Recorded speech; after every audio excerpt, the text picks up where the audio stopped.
जो भी हमारा धर्म है, जिस भी भगवान को हम मानते हैं, जो भी हमारा इष्ट है, जिसकी भी हम पूजा करते हैं, परमात्मा को हम जिस भी रूप में मानते हैं, चाहे उसको अल्लाह कहकर पुकारे, राम कहकर पुकारे, कृष्ण कहकर पुकारे, या अपने गुरु की आराधना करके उस ईश्वर का नाम ले, जब हम उसको नाम लेते हैं उसकी ताकत क्या है। आज सत्संग में नाम की ताकत के बारे में तुम्हें समझाया जाएगा कि नाम की ताकत क्या है। हम सभी हैं, स्त्री है, पुरुष है, बच्चे हैं, जो भी समझदार है, तो उस नाम की ताकत को जानो कि नाम की ताकत क्या है। यहाँ पर हम एक दूसरे से मिलते हैं, सभी से हम राधा स्वामी कहते हैं, तो इस नाम की ताकत क्या है, इसका क्या महत्व है कि जिनसे यहाँ पर जो भी आता है, एक दूसरे से जितनी बार मिलता है, सब राधा स्वामी। ये नाम का उच्चारण जितनी बार होगा, चाहे वो शांत होकर अपने मन में हो, चाहे एक दूसरे को मिलकर हो, उस नाम की ताकत का वर्णन है कि आखिर कहते हैं कि नाम की ताकत में बहुत शक्ति है, और वो शक्ति कहीं बाहर नहीं है, सबके अंदर है, मगर हम उस शक्ति को पहचान नहीं पाते हैं, तभी हम अनजान बने रहते हैं। कहते हैं कि एक छोटी सी कहानी है कि एक चोर था, किसी के घर में चोरी करने के लिए गया। अब चोरी करने के लिए गया तो उसने उसका घर का कीमती सभी सामान चुरा लिया। एक बच्चे की चांदी की गिलासी थी रखी हुई थी, तो उसने उस चांदी की गिलासी को उठा लिया। अब बच्चा देख रहा था, उठ गया, वो रोने लगा और कहने लगा, अंकल जी ये तो मेरे दूध की पीने की गिलासी है। तो उसके दिल में दया आ गई, चोर के उस गिलासी को रख दिया। इतनी देर में उसका बाप भी डर गया, जो कि ज्योतिष विद्या में बहुत ज्ञानी था। वो उठा और चोर से बोला, चोर के पसीने पसीने हो गए कि अरे आप तो मुझे पुलिस के हवाले कर देगा ये। वो बड़े प्यार से उठा और उसने चोर को कहा कि मैं ज्योतिष विद्या में बहुत मुझे ज्ञान है और मुझे पता था कि मेरे घर में चोरी होगी और तुम ही चोर आओगे और चोरी करके ले जाओगे। मैं तुम्हें रोक नहीं रहा क्योंकि ये मेरे कर्म में था, मैं जानता था, इसलिए तुम घबराओ नहीं। ये मेरे हमारे पिछले जन्म के संस्कार हैं, मैं तुम्हारा लेकर आया था। इस जन्म में तुम चोर हो तो तुम लेकर के जाओगे, ये मुझे पहले से पता था। मगर एक और हमारा पिछले कर्म का संबंध है, मुझे तुमसे एक बात कहनी है। चोर ने कहा, कहो कि तुम क्या करना चाहते हो। तो चोर ने बड़ा सरल सा उत्तर दिया कि मैं तो चोर हूँ और चोरी करना ही चाहता हूँ, कि मैं चोरी करने जाऊँ और मुझे कोई ना पकड़े। उसने कहा ठीक है, जो ये शहर है, तुम इस शहर के बीचों बीच बैठ जाओ और अपना वेश साधु संत का कर लो। चोरों का नहीं, साधु संत का वेश कर लो, गेरुआ वस्त्र पहन लो और राम राम की रटन लगाओ। और जब भी कोई भी तुम्हारे पास आए तो आंखें मत खोलना, सिर्फ राम राम की रटन करते रहो। और कह रहा मुझे तो भूख प्यास लगेगी, फिर कह रहा इसके लिए तुम घी पूरे के और मेवे मिष्ठान के लड्डू बनाकर जिस भी स्थान पर बैठो उधर गड्ढा खोदकर उसको गाड़ दो, और जब रात्रि में कोई भी तुम्हारे पास ना हो तो उन लड्डू को खा लेना। तुम्हारे को पूरे दिन भूख नहीं लगेगी, परंतु तुम्हें आंखें नहीं खोलनी है और पूरे दिन राम राम राम राम रखना है। कह रहे इससे क्या होगा कि तुम्हारी चोरी में बरकत होगी। चोर की आप भावना देखो, चोर को क्या करना है, चोरी में तरक्की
जो भी जाए पूरे शहर में चर्चा हो गई कि ये कौन से गुरु का मंत्र है, चोरी चोरी चोरी चोरी। जब शहर में पूरी जगह बात हो गई तो पुलिस थाने में भी खबर गई कि भाई ये बाबा है तो वो चोरी चोरी रट रहा है, मगर आंखें खोलता नहीं है, बहुत परमज्ञानी है। कोई उसके पास कुछ भी ले जाओ खाने के लिए तब भी वो आंखें नहीं खोलता है। किसी को क्या पता था वो रात्रि में क्या खाता है, क्योंकि रात्रि में तो सब सो जाते हैं। अब भाई थाने में से अधिकारी आया कि भाई हम देख के तो आए हैं कौन सा महात्मा है, वो बहुत से पैसे वगैरह और खाने के लिए अलग अलग अनुष्ठान ले गया। एक दिन बीता, 2 दिन बीता, 3 दिन, 7 दिन हो गए। 3 दिन तक तो उसने लड्डू खाया, मगर अगले के 4 दिन उसने खाना सच में छोड़ दिया। वो चोरी चोरी रटने में इतना मगन हो गया कि फिर भूल गया कि वो मुझे कुछ खाना भी है। जब वो गया तो गवर्नर वहां पे वो अधिकारी भी गया, उसने कहा भाई तुम आप तो कौन, कैसे कौन से महात्मा हो तुम, तुम्हें कौन से संत से ये नाम मिला है, हमें भी तो बताओ। उसने आंखें नहीं खोली। अब खबर ज्यादा फैल गई थी तो उसने कहा अब तो काफी 11 दिन हो गए, अब तो मैं जाकर के देखूं, नहीं तो ऐसा ना हो कि उसके लड्डू भी खत्म हो गए हो चोर के। किसके घर में वो चोरी करने गया था। अब वो उधर गया, उसकी भावना भी देखो कि राम की जगह चोरी चोरी रट रहा है, फिर वो भूल गया कि मैं क्या रट रहा हूं। कहते हैं ना कि जब कुछ चीज हमें मिल जाती है तो जब हमें कुछ देखने को मिलता है, अभी तो हम आपस में बात कर रहे हैं, जब हमें कुछ मजे की चीज टीवी हो या कोई गाना हो या जिसका आनंद सत्संग में है, जब तक ही वो बात करेगा, जब तक कि उसका मन सत्संग में नहीं होगा। जब उसका मन सत्संग में हो जाए या कोई टीवी सीरियल में हो, किसी गाने में, तो वो अपनी बात करनी भूल जाएगा और वो उसको ध्यान से सुनने लग जाएगा। तो ऐसे ही जब दिन बीत गए और वो जो अधिकारी था पुलिस का वो भी आ गया कि भाई इसने तो आंखें नहीं खोली। अब वो जो ज्योति था वो उसके पास गया, उसने कहा भाई अब तो आंखें खोल ले, अब तो आंखें खोलने में आ गया हूँ और अब खोल के अब मुझसे मिल क्यों। उसने नहीं खोली आंखें कि तू नहीं खोलेगा तो जो ये अभी अधिकारी गया है ना, मैं इसको बता दूंगा ये तो बहुत बड़ा चोर है, ये तो बहुत बड़ा चोर है और ये चोरी चोरी रट रहा है, ये कोई संत महात्मा नहीं है, अब तू आंखें खोल। उसने आंखें तो खोली नहीं, मगर उस व्यक्ति के चरणों में गिर गया और कहने लगा कि हे पिता, तुम ही मेरे परमेश्वर हो, तुम ही मेरे गुरु हो, तुमने तो मुझे परमात्मा से मिला दिया कि मैंने तो तुझे राम राम रटने के लिए कहा था, चोरी चोरी से क्या परमात्मा मिल गए तुझे कि मुझे नहीं पता। तुमने कही तो राम की थी, मगर जब मैं बैठता था तो मुझे चोरी चोरी याद आती थी, तो मैं चोरी चोरी कहने लग गया। मगर मैं क्या करूं, मुझे तो वो राम है कि वो कौन है वो मुझे मिल गए है चोरी चोरी कहने से। उसको ज्योति को पता था कि मुझे इसे क्या देना है, तो उसने उसे वो दे दिया, गुरु रूप में वो मंत्र दे दिया जिससे उसका मिलान परमात्मा से हो गया। तो कहने का ये तात्पर्य है, समझाने का ये अर्थ है कि हम सभी लोग भ्रम में पड़े हैं। नाम में कुछ नहीं है, सिर्फ नाम एक माध्यम है। किसी को हमने राम कह के संबोधित कर दिया तो राम बनकर परमात्मा आ गए, किसी को अल्लाह कह के हमने संबोधित कर दिया तो वो अल्लाह बन के आ गए। उस चोर को देखो, उसने चोर चोर चोर शब्द चोरी चोरी कहा तो परमात्मा क्या चोर बनकर आ गए। सत्य है, नाम हमारे मन को टिकाने का एक रास्ता है, इस मन को समझाने का।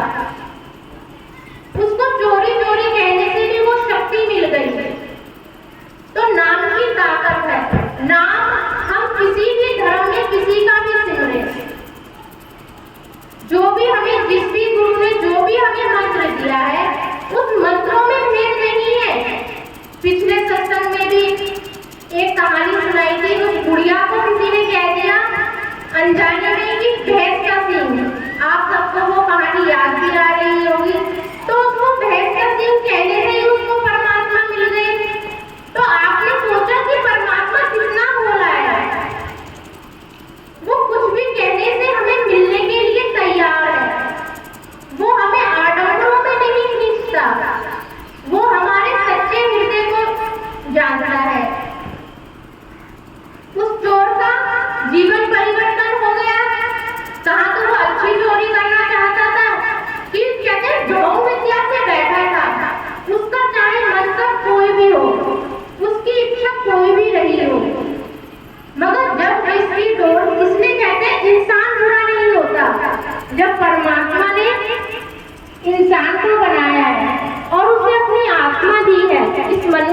झोले में।